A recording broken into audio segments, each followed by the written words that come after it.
역사의식, 이것이 한국인들에게 지금 가장 필요한 것이 아닌가 생각합니다. 지난 3.1절에 일장기를 걸어서 많은 국민들의 마음을 아프게 했던 사건이 있었습니다. 한국의 근대화를 일본이 일으켰다고 주장하는 사람들이 한국에 많이 일어나고 있습니다. 이것은 역사의식의 부재가 낳은 산물입니다. 그런 면에서 존 로스의 역사의식이 오늘날 한국인들에게 필요한 때가 되었습니다. 존 로스는 누구일까요? 존 로스가 한국 근대화에 어떤 영향을 끼쳤을까요?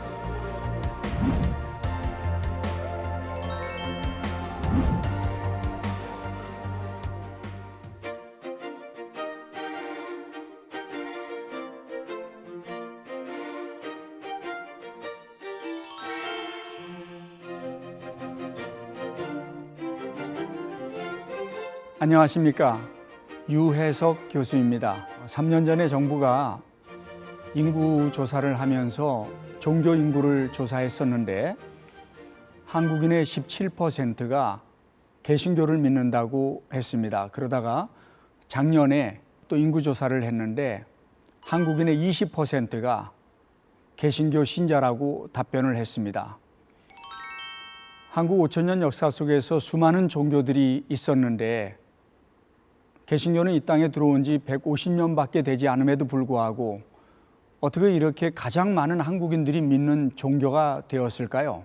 그 이면에는 한국 개신교가 들어올 무렵에 4가지 중요한 사건이 있었습니다. 첫째는 1866년 9월 2일 날 대동강변에서 로버트 저메인 토마스 선교사가 저너럴 셔마노를 타고 들어왔다가 죽음을 당한 사건이었습니다. 그가 개신교 선교사라는 사실을 정부에서는 알 수는 없었지만 시간이 흐르고 나서 개신교 선교사가 이 땅에 복음을 전하러 들어왔다가 죽음을 당했다라고 하는 건 커다란 사건으로 기독교인들에게 재해석되기 시작했습니다. 두 번째 사건은 저너럴 셔마노가 난파되고 불에 타서 거기에 타고 있던 24명이 모두 죽음에 따라서 미국 상선이었기 때문에 미국 정부가 끊임없이 한국과의 통상을 요구하게 되었습니다. 왜냐하면 전 세계에 미국인들이 상품을 팔면서 흩어졌는데 이런 일들이 또 있으면 안 되기 때문에 미국 정부로서는 이 부분에 대하여 반드시 해명을 하고 넘어가야 했으며 이를 통해서 동북아의 전진기지라고 할 수 있는 조선과 수교를 맺으려고 애를 썼습니다. 그래서 드디어 1882년에 인천 제물포에서 조미수호 통상조약이 맺어지게 됩니다. 세 번째 사건은 조미수호 통상조약 제11조에 따라서 알렌이라고 하는 선교사가 주미 공사관의 의사로 한국에 입국하게 됩니다. 알렌이 한국에 들어온 지 2달 만에 갑신정변이 일어납니다. 김옥균이라든가 박용호를 중심으로 해서 혁명을 일으켜야 된다는 생각을 했고 그 날짜를 갑신정변, 즉 한국 최초의 우정국이 오픈하는 날 저녁에 모든 보수파 사람들을 초대해서 거기에서 살해하기로 결정한 것이었습니다. 우리가 잘 알다시피 갑신정변은 3일 천하로 끝났습니다.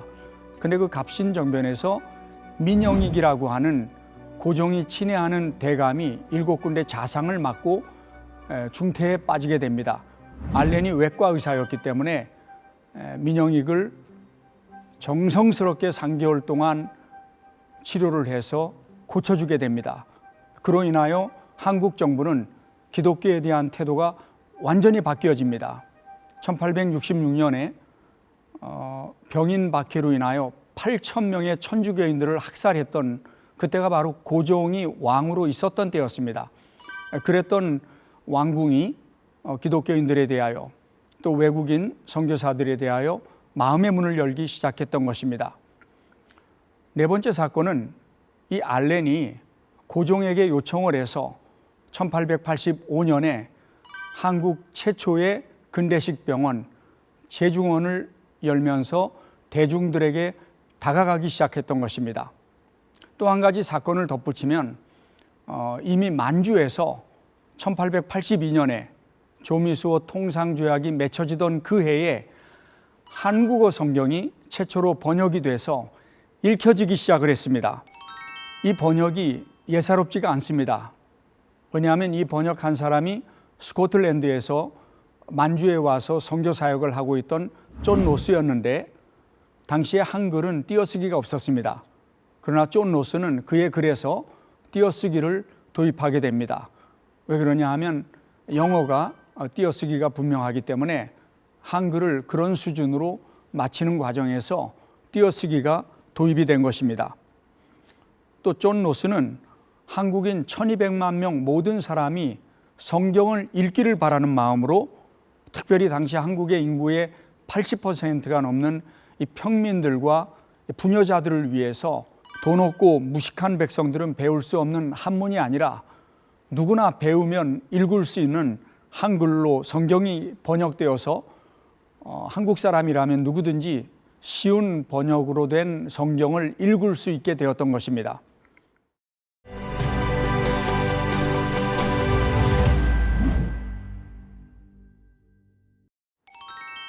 존 노스가 한국 근대화에 어떤 영향을 끼쳤을까요? 첫 번째, 한국어 성경 번역을 대중 중심의 언어로서 누구든지 쉽게 복음을 접할 수 있게 하였고, 또 성경을 함께 번역하는 한국 사람들을 중심으로 개신교의 첫 신앙 공동체를 형성하고 민족주의적 근대 국가를 세우는 데 공헌했습니다. 두 번째는 존 노스와 함께 성경을 번역하던 서상륜, 서경조 형제가 이 번역된 성경을 가지고 한국에 들어와서 한국인들에게 복음을 전함으로 인하여 한국인에 의하여 한국인 최초의 교회인 소래교회가 만들어지게 됩니다. 공식적으로 선교사들이 이 땅에 들어오기 이전에 이미 황해도 소래에는 소래교회가 지어져 있었고 많은 사람들이 세례받을 준비를 하고 있었습니다. 그래서 선교사들의 글에 보면은 나는 조선 땅에 복음을 전하러 왔지만 누군가 이미 씨앗을 뿌렸고 지금은 열매를 맺고 있다는 편지 내용을 자주 볼 수 있습니다. 세 번째, 이 존 노스가 1877년에 최초로 한국어 교본이라는 책을 출판하게 됩니다.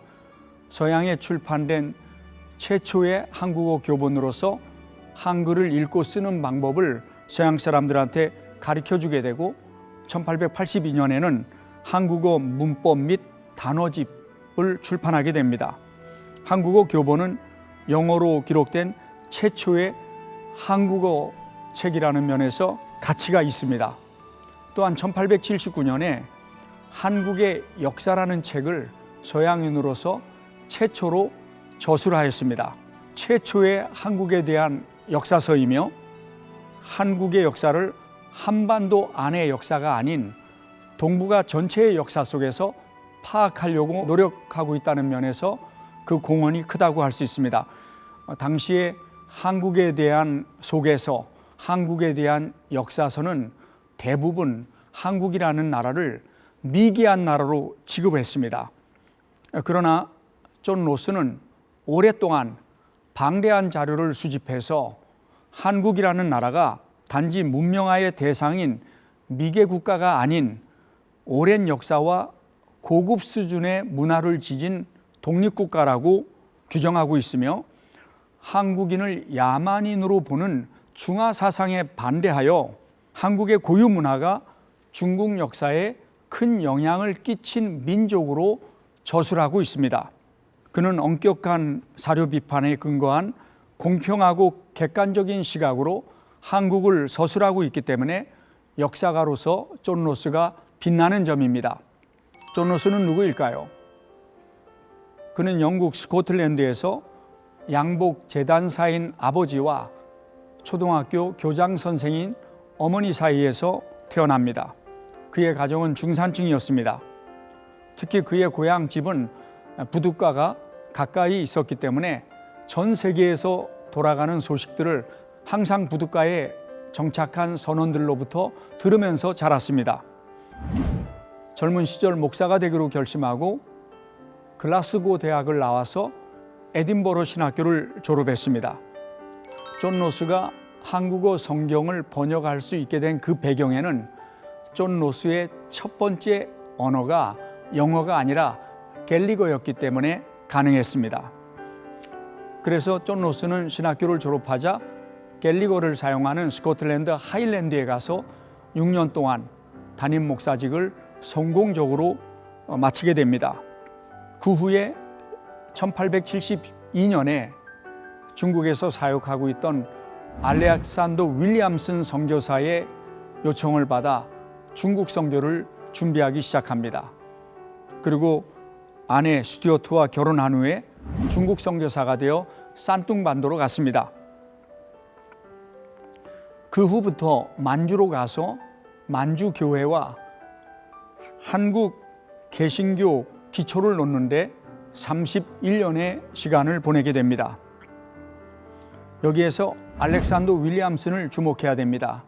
이 알렉산더 윌리엄슨은 한국 최초의 순교자였던 로버트 저메인 토마스가 1865년에 3개월 동안 서해안에 가서 복음을 전할 때에 그를 도와주었을 뿐만 아니라 스코틀랜드 성서공의 총무로서 많은 재정과 함께 성경을 대량으로 지원해 줬던 사람이 바로 이 알렉산더 윌리엄슨이었습니다.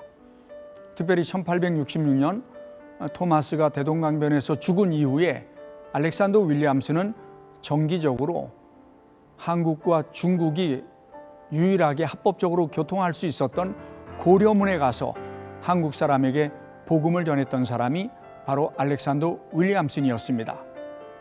알렉산더 윌리엄스의 편지내에 보면 한국인에 대하여 그가 얼마나 긍정적으로 생각했는지를 알 수 있습니다. 그의 편지에 이렇게 나옵니다. 조선 사람들은 영리합니다. 게다가 단호하기까지 합니다.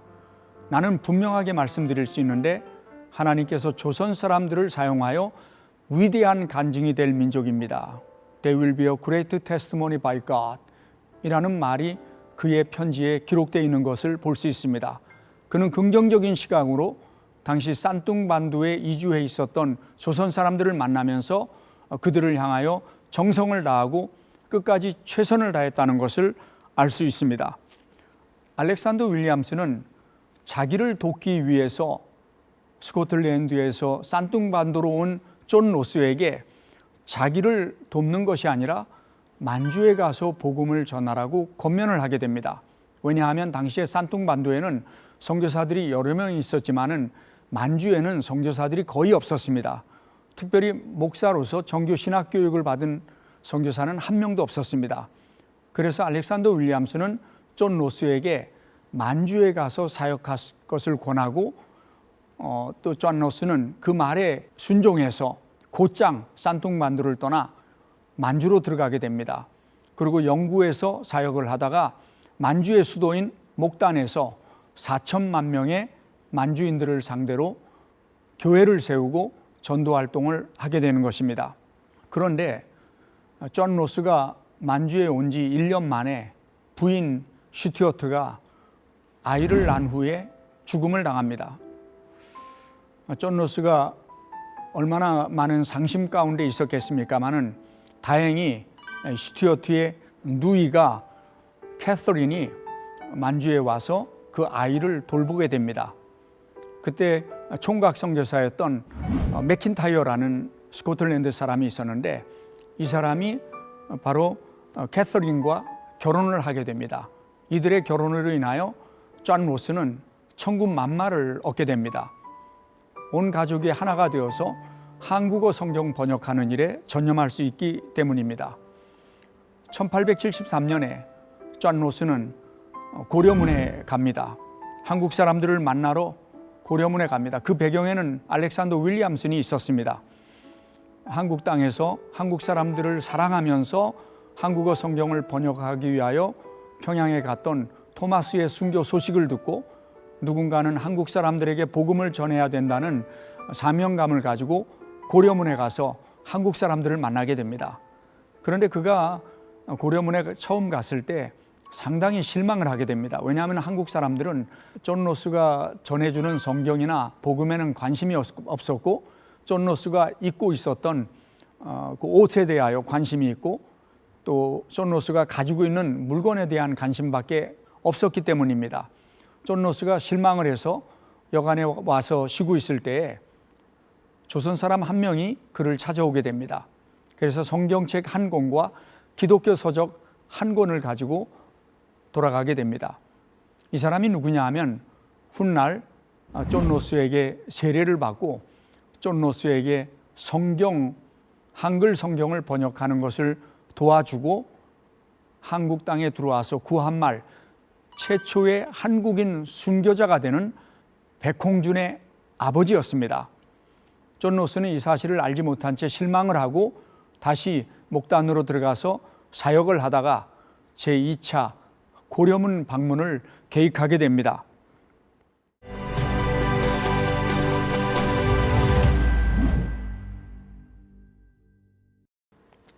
두 번째 고려문 방문을 했을 때에는 영국의 사업가 아딩턴이 재정을 지원해 주어서 고려문에 다녀올 수 있었습니다. 한국 초기 선교에는 많은 사업가들이 등장합니다. 우리에게 잘 알려져 있는 언더우드 같은 경우도 언더우드의 큰 형이 언더우드라는 타자기를 만들어서 큰 회사를 운영하고 있었습니다. 미국의 경제공황이 일어나서 어려웠을 때에도 이 언더우드의 형은 언더우드를 도와서 선교지에 땅을 매입하고 건물을 짓는데 전적으로 후원해 주기도 했습니다. 그런가 하면 재중원이 더 이상 정부가 운영을 할 수가 없게 됩니다. 재정이 부족하고 또 너무나 많이 정부가 혼란스러웠기 때문에 재중원에 대한 운영을 포기하자 선교사들이 재중원을 운영하게 되었습니다. 4대 원장이었던 에비슨이 미국에 가서 세브란스라는 사람을 찾아갑니다. 그래서 한국 선교의 필요성을 설명하고 한국의 가난한 사람들을 위해서 서양식 병원을 새롭게 지어야 된다고 역설을 하게 됩니다. 그때 이 세브란스가 주는 것이 받는 것보다 더 기쁘다라고 이야기하면서 만불의 재정을 지원해 줍니다. 에비슨이 이 만불을 가지고 와서 오늘날의 근대식 병원 세브란스 병원이라는 이름으로 그 병원을 짓게 됩니다. 연세대학교 세브란스 병원이 바로 그 병원입니다. 그의 딸도 세브란스 병원이 중축을 할 때에 3만 불을 지원해 주었습니다. 기독교인들 가운데 사업을 열심히 해서 선교에 큰 도움을 주었다는 것은 역사가 증명하는 것입니다. 그런 측면에서 기독교 사업가들이 사업이 잘 되는 것이 참 중요합니다. 그리고 그 축복을 선교를 위하여 사용하는 것은 더 중요하다고 볼 수 있습니다. 아딩턴의 재정 지원을 받아 두 번째 고려문을 방문한 존 로스는 거기에서 이응찬이라는 청년을 만나게 됩니다. 이응찬은 조선에서 한약을 싣고 고려문으로 오다가 압록강에서 풍랑을 만나 모든 한약 재료들이 강물에 빠지게 됨에 따라 무일푼 신세가 되었습니다. 그가 고려문에 와서 전도하고 있는 존 로스를 만나 그의 통역관이 되었고 또 존 로스의 의견을 받아들여서 성경 번역에 이후 3년 동안 참여하게 된 것입니다. 이응찬에게 한글을 배운 존 로스는 1877년 최초의 한글 입문서를 출판합니다.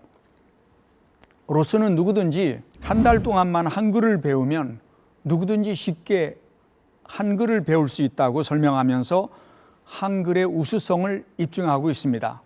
재미있는 사실은 이응찬이 평안도 출신이기 때문에 평안도 사투리로 쓰여졌다는 것입니다. 그 후에 백홍준, 이성하, 김진기를 만나서 이들을 통하여 성경 번역 작업에 착수하게 됩니다. 1882년 최초로 한글 성경이 번역됩니다.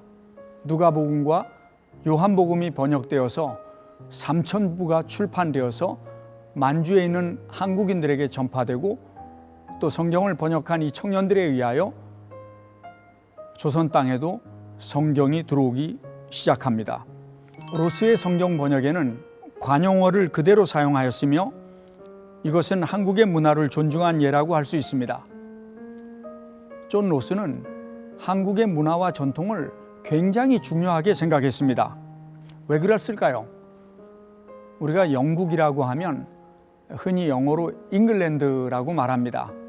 근데 사실 영국이라는 말의 영어 이름은 그렇게 단순하지가 않습니다. 정확한 영어 이름이 뭐냐 하면 United Kingdom of Great Britain and Northern Ireland, 이것이 영국이라는 영어 이름입니다. 그레이트 브리턴의 연합왕국, 여기에는 잉글랜드, 스코틀랜드, 웨일즈가 포함되어 있습니다. 그리고 북부 아일랜드, 이 네 나라가 한 나라가 된 나라가 영국입니다. 웨일즈에 가면은 커뮤니라고 해서 웨일즈어만 쓰는 사람들이 있습니다. 이 사람들 가운데는 영어를 전혀 알지 못하는 사람들도 있습니다. 첫 번째 언어가 웨일즈어입니다. 그 다음이 영어입니다. 그리고 웨일즈는 전통적으로 하프 연주를 중요하게 생각을 합니다. 반면에 스코틀랜드는 갤릭어가 퍼스트 랭귀지입니다. 그 다음에 영어가 두 번째 언어입니다. 우리가 알고 있듯이 영국 남자들도 킬트라고 하는 치마를 입으며 백파이프를 연주하는 것이 스코틀랜드의 전통입니다. 자기들도 이러한 전통이 있는 것처럼, 자신들도 이러한 전통이 존중받기를 원하는 것처럼 한국의 문화와 전통을 아주 존중하면서 성경을 번역했다는 것입니다. 전통 문화를 존중하고 전통 문화에 기초한 이러한 의식 속에서 번역된 성경은 한국인들에게 복음의 이질감을 완화시키면서 한국 문화 속에 뿌리 내리게 된 계기가 되었습니다. 특별히 존 로스는 약자와 고아와 가부들, 그리고 가난한 사람들을 중요시 여겼습니다. 또 한글 성경 번역으로 인하여 어린이와 여성들이 그를 깨우침으로써 문명 퇴치에 영향을 주었습니다. 이것이 궁극적으로 한국 근대화에 기여한 것입니다. 그는 한국의 문화를 존중하면서 한국의 기독교를 정착시켰습니다. 1891년 영국 성서공회의 로버트 털리 목사의 기록에 의하면 압록강을 떠나서 600명의 한국인들이 기독교인 신앙생활을 하고 있다고 보고하고 있습니다. 만주에 정착한 한국인들 사이에 존 로스의 성경이 반포되기 시작하면서 복음화가 이루어지게 된 것입니다. 존 로스는 한국인들에게 복음을 전하기에 앞서서 한국 문화와 한국 역사에 대한 이해가 선행되어야 된다고 생각을 했습니다. 역사의식, 이것이 한국인들에게 지금 가장 필요한 것이 아닌가 생각합니다. 지난 3.1절에 일장길을 걸어서 많은 국민들의 마음을 아프게 했던 사건이 있었습니다. 2천만 명의 국민들이 일제 36년 동안 받았던 트라우마와 고통은 생각하지 아니하고 한국의 근대화를 일본이 일으켰다고 주장하는 사람들이 한국에 많이 일어나고 있습니다. 이것은 역사의식의 부재가 낳은 산물입니다. 그런 면에서 존 로스의 역사의식이 오늘날 한국인들에게 필요한 때가 되었습니다.